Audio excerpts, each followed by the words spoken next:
Anda kembali bersama kami di Sapa Indonesia Malam. Saudara, pemerintah berencana menaikkan harga tiket Candi Borobudur. Ini bertujuan untuk membatasi jumlah pengunjung hingga kondisi candi sebagai cagar budaya tetap lestari. Kita lihat saat ini harga tiket masuk Candi Borobudur Rp50.000. Menteri Koordinator Bidang Kemaritiman dan Investasi Luhut Binsar Panjaitan menyatakan rencana menaikkan harga tiket Candi Borobudur sebesar Rp750.000 untuk wisatawan dalam negeri. Untuk wisatawan luar negeri, harganya $100 Amerika Serikat atau setara 1,4 juta rupiah. Sementara untuk pelajar, harganya Rp5.000. Jumlah wisatawan yang berkunjung ke Candi Borobudur di 2 tahun terakhir mengalami penurunan akibat pandemi COVID-19. Badan Pusat Statistik Kabupaten Magelang mencatat pada tahun 2019 jumlah pengunjungnya mencapai 3,9 juta orang. Di tahun 2020 jumlah pengunjungnya turun jadi 997.000 orang. Dan di 2021 jumlahnya hanya sekitar 420.000 orang. Menko Luhut menyatakan rencana kenaikan harga tiket Candi Borobudur untuk menjaga kelestarian kekayaan sejarah bangsa. Lalu apakah ini upaya yang efektif? Kita akan bahas usai tayangan yang satu ini. Rencana pemerintah menaikkan harga tiket Candi Borobudur memicu kontroversi. Harga tiket masuk pelataran kawasan Candi Borobudur tetap Rp50.000 per orang. Namun pemerintah berencana menetapkan tiket naik ke bangunan Candi Borobudur Rp750.000 untuk wisatawan dalam negeri, $100 Amerika Serikat atau 1,4 juta rupiah untuk wisatawan mancanegara, sedangkan untuk pelajar Rp5.000. Menteri Koordinator Bidang Kemaritiman dan Investasi Luhut Binsar Panjaitan mengatakan pengunjung yang naik ke Candi Borobudur juga akan dibatasi 1.200 orang per hari. Akan membatasi orang naik hanya 1.200 per hari. Dari 1.200 per hari itu kalau orang asing kita kasih $100, kalau yang dalam negeri kita kasih tadi 700.000. Kemudian anak sekolah tadi ada yang 50.000 tapi kita putuskan tadi Rp5.000. Kenapa kita lakukan itu? Karena rekomendasi dari UNESCO dan juga banyak pakar sudah terjadi penurunan Borobudur dan kemudian haus dari material. Sementara Menteri Pariwisata dan Ekonomi Kreatif Sandiaga Uno menampik kenaikan harga tiket Borobudur karena komersialisasi. Sandi menegaskan kenaikan harga tiket terkait upaya konservasi pelestarian Borobudur. Pendekatan ini bukan pendekatan komersial sama sekali, tapi pendekatan konservasi, pendekatan memastikan bahwa Borobudur ini adalah satu destinasi, satu situs yang betul-betul kita harus jaga. Ketua DPD Asita Daerah Istimewa Yogyakarta Heri Setiawan berharap perubahan harga tiket naik Candi Borobudur dilaksanakan secara bertahap. Sehingga yang kami harapkan adalah perubahan ini apabila ini dilakukan, lakukanlah secara gradual atau secara terstruktur atau bertahap ya, sehingga kita bisa mempunyai waktu yang cukup untuk mensosialisasikan perubahan-perubahan yang terjadi kepada mitra-mitra kita atau partner kita di seluruh dunia. Sebagian masyarakat menolak rencana naiknya harga tiket Borobudur. Mereka khawatir hal ini akan berpengaruh pada keinginan masyarakat untuk ke situs bersejarah. Ya kalau saya sih nggak setuju banget ya Mbak, karena menurut saya tuh agak aneh gitu. Kalau emang untuk tujuannya melestarikan cagar budaya, kenapa nggak dibatasi aja? Ya 750.000 itu kan berat banget kayaknya. Jangan sampai kedepannya malah warga lokal gitu nggak tahu sejarah tentang Borobudur khususnya, begitu sih Mbak. Jika memang pemerintah beralasannya untuk pelestarian ya atau pembatasan, ya batasin aja lah jumlah pengunjungnya gitu. Menurut Guru Besar Ilmu Sejarah Universitas Gadjah Mada Sri Margana, alasan pembatasan pengunjung dengan menaikkan harga tiket tidak ada hubungannya dengan upaya pelestarian Borobudur. Jadi solusinya mudah saja. Ya pengunjung tidak boleh naik ke badan candi. Itu solusinya. Jadi nggak ada kaitannya dengan harga tiket. Mau tiketnya 10 juta atau berapapun gitu ya. Kalau 1.200 orang yang dibatasi itu masih boleh naik ke badan candi, ya persoalan preservasi itu nggak bisa terpecahkan. Konservasi sebagai upaya penyelamatan Candi Borobudur mutlak dilakukan. Namun, fungsi edukasi harus tetap dijaga dengan menetapkan harga tiket yang terjangkau. Tim Liputan, Kompas TV. Saudara, bagaimana upaya konservasi berlangsung namun tetap menjaga fungsi edukasi di mana masyarakat dapat tetap menjangkau Candi Borobudur. Kita akan berbincang dengan Deputi Bidang Pariwisata dan Ekonomi Kreatif Kemenko Marves, Odo Manuhutu. Selamat malam, Pak Odo. Selamat malam. Kita juga akan sapa Dirut Taman Wisata Candi Borobudur, Prambanan dan Ratu Boko, Edi Setiono. Selamat malam, Pak Edi. Selamat malam. Kita juga akan sapa Guru Besar Ilmu Sejarah Universitas Gadjah Mada, Sri Margana. Selamat malam, Pak Sri. Selamat malam. Baik, saya mau ke Pak Odo dulu. Pak Odo, latar belakang rencana menaikkan harga tiket Candi Borobudur sampai Rp750.000, ketemu angka Rp750.000 ini dari mana? Baik, selamat malam. Terima kasih Bu atas kesempatan pertamanya. Jadi mungkin saya tempatkan dalam konteksnya ya isu ini. Jadi kita pada hari Sabtu lalu ada rapat koordinasi antar kementerian. Salah satu kunjungannya adalah TPA Pasuruan, Sampah, penanganan sampah, kemudian rakor, kemudian ketiga setelah rakor adalah peresmian Borobudur sebagai destinasi berkualitas, terutama penggunaan mobil listrik kendaraan listrik. Nah, di tema kedua mengenai rakor tersebut, pada umumnya rapat itu membahas mengenai bagaimana penanganan sampah, bagaimana menggunakan energi listrik, bagaimana mengembalikan Borobudur sesuai cita-cita pada desain awal tahun 79. Nah, kebetulan saja pada saat rapat tersebut ada salah satu peserta mengangkat isu mengenai harga tiket. Namun harga tiket itu hanya ujungnya aja, tapi konteks utamanya adalah kita melihat bahwa Borobudur mengalami keausan yang sangat besar selama 36 tahun terakhir. Namun justru kita melihat adalah justru pada masa pandemi ini selama 2 tahun, tingkat kerusakan Borobudur ada paling terendah dalam sejarah selama 36 tahun terakhir ini. Dan ini mencetus ide bahwa mungkin ada bagusnya untuk melestarikan Borobudur kita lakukan pembatasan. Dan pembatasan ini bukan tanpa dasar ilmiahnya, ada dasar ilmiahnya dan juga ada presiden-presidennya di beberapa negara seperti di Peru, Meksiko, Mesir, dan terakhir Australia. Nah, apakah mengenai harga ini kan seperti ini Pak Menko, rencananya memang 750, tapi ini subject to approval dan juga discussion. Tapi kunci bersamanya adalah tadi kami dengarkan apa yang disampaikan Pak Menteri Pariwisata adalah menjaga keseimbangan antara konservasi dan juga komersialisasi. Memang selama ini komersialisasi dari candi agak overexploited sehingga terjadi kerusakan sini sana. Yang dilakukan pemerintah adalah kita ingin menjaga jadi kita bersama-sama harus bertanggung jawab untuk melestarikan Candi Borobudur. Okay. Jadi tadi saya dengarkan masukan dari pakar dari UGM, kami sepakat bahwa tujuannya adalah at the end of the day adalah melestarikan Candi Borobudur dengan mengurangi jumlah orang.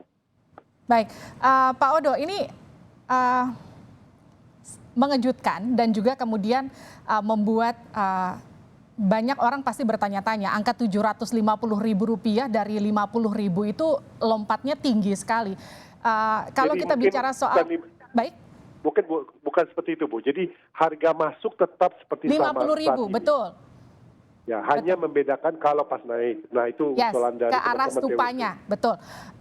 Ini saya melakukan beberapa research dengan beberapa tempat wisata bersejarah yang juga ada di negara lain.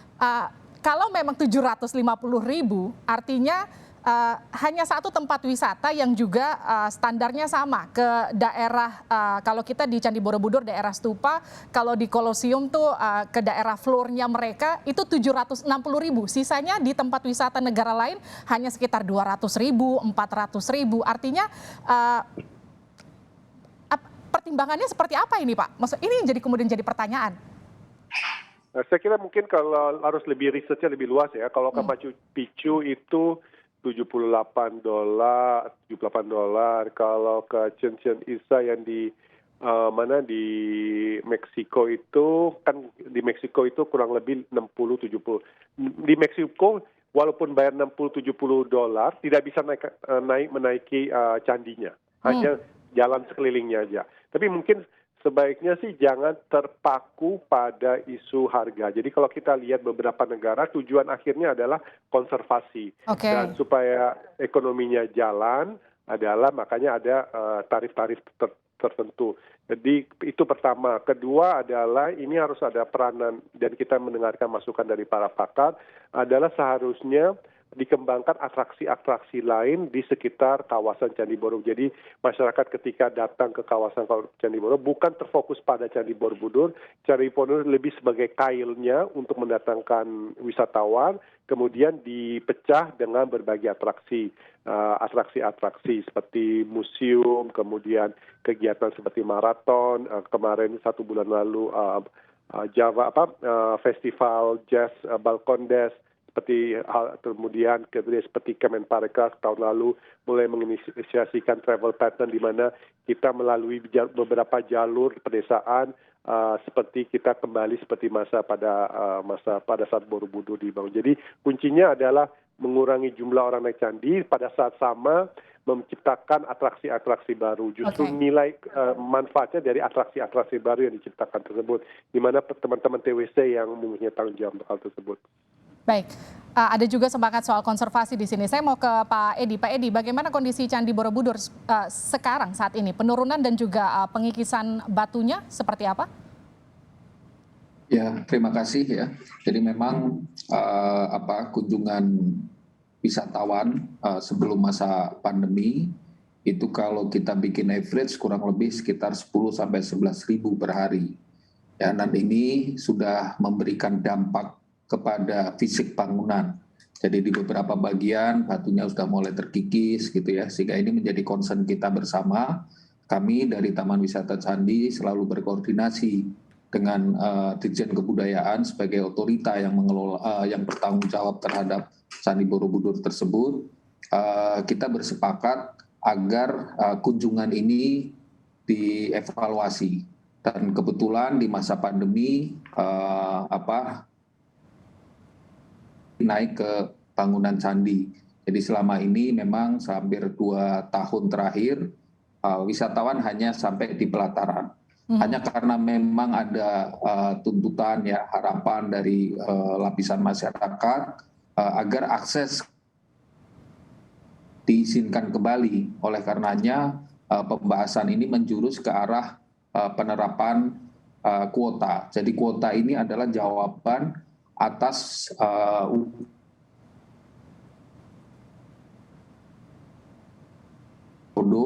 bahwa kita ke depan harus menampilkan Borobudur sebagai destinasi yang berkualitas dan berkelanjutan. Baik. Jadi upaya ini ditempuh dengan cara menerapkan kuota.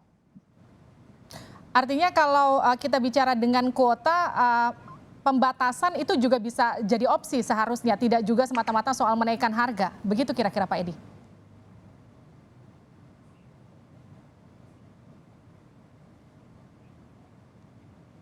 Baik, saya ke Pak Sri dulu. Betul. Ya, betul.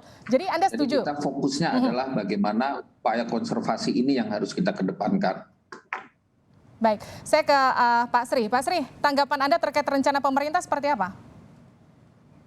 Ya, seperti sudah saya sampaikan sebelumnya di interview tadi siang itu, saya tidak melihat ada relevansi antara menaikkan harga tiket itu dengan preservasi situs yang sudah berumur lebih dari 1000 tahun itu. Setelah preservasi itu kan masalah karena perilaku pengunjung yang tidak ramah terhadap situs. Kemudian bangunan yang sudah lebih dari 1000 tahun itu sudah tidak mampu lagi menahan beban hampir 11.000 per hari orang itu. Jadi solusinya apa? Ya solusinya harus tidak diperbolehkan naik ke badan candi gitu. Karena itu yang menyebabkan menurunnya kualitas fisik dari bangunan candi itu. ibaratnya kalau apa ya, seperti kita punya penyakit kulit gitu ya, itu tidak diberi salep penyakit kulit tapi suruh pakai baju mahal saja gitu. Itu persoalan yang dihadapi di Borobudur itu menurut saya. Jadi mau di tiketnya berapapun kalau mereka tetap diizinkan naik, itu persoalan preservasi dan konservasi tidak akan terpecahkan. Artinya kalaupun dibatasi 1.200 per hari tetap tidak akan jadi solusi untuk kalau kita bicara soal konservasi yang diharapkan oleh pemerintah. Iya benar, kan permasalahannya muncul dari situ. Persoalan fisik candi itu kan muncul dari banyaknya pengunjung dan sikap pengunjung yang tidak ramah itu. Oke, jadi kalau menurut Anda harusnya dibatasi atau ditutup sama sekali begitu ya akses naik ke candinya? Ke badan candinya lebih baik ditutup aja kalau memang kondisi fisiknya sudah tidak memungkinkan. Baik, bisa itu dilakukan Pak Edi?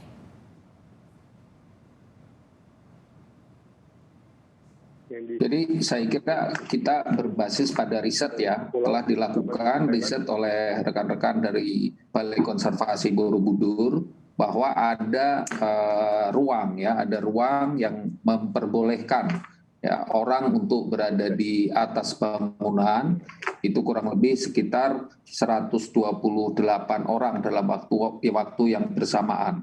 Nah, dari angka itulah kemudian kita ketemu angka 1.200. Jadi 1.200 ini adalah angka yang dikembangkan dari riset yang dilakukan oleh rekan-rekan dari Balai Konservasi. Jadi saya kira ini tidak melampaui dari keseharusan yang ada. Oke, Pak Edi, kita kan juga kalau bicara soal peninggalan bersejarah, kita bicara soal fungsi edukasi juga. Kalau dari data yang ada, ini kan Rp5.000 untuk pelajar. Pelajarnya bisa naik ke atas stupa, masuk ke dalam 1.200 yang ditargetkan atau seperti apa? Jadi ada dua bentuk kegiatan. Yang pertama adalah kegiatan berwisata. Kegiatan berwisata itu bisa dilakukan di Taman Wisata Candi Borobudurnya sampai di batas pelataran candi. Baik. Ya, wisatawan bisa melakukan aktivitas wisata di ruang tersebut. Jadi Rp5.000 itu baru sampai ke pelataran candi. Ya, jadi ini memang kita harus tetap memberi ruang ya untuk orang yang berkeinginan melakukan bahasa kami adalah in-depth experience. Baik, terkait dengan fungsi edukasinya? Jadi tiketnya adalah 50.000 untuk berwisata, gitu ya. Kemudian untuk yang akan menaik candi itu didasarkan atas minat khusus tadi, keinginan untuk melakukan akan ada ketetapan seperti kalau seandainya nanti ini akan dijadikan keputusan bahwa pihak yang ingin melakukan in-depth experience tadi dia memang harus membayar lebih banyak karena ini terkait dengan kuota tadi ya. Kalau tidak maka akan kuota ini akan dipenuhi oleh orang yang sekedar ingin naik saja. Nah, ini yang kita hindari karena memang fokus kita di samping unsur konservasi tadi, siapapun yang akan naik ke bangunan candi itu diharapkan dia punya tujuan yang lebih mendalam untuk mempelajari Borobudur tersebut. Baik, saya ke Pak Odo. Pak Odo, jadi ini sudah sampai mana dan kapan kemudian akan diterapkan? Baik, ini kan usulan 750.000 ini kan dari teman-teman ya. Jadi Pak Menko hanya merefleksikan.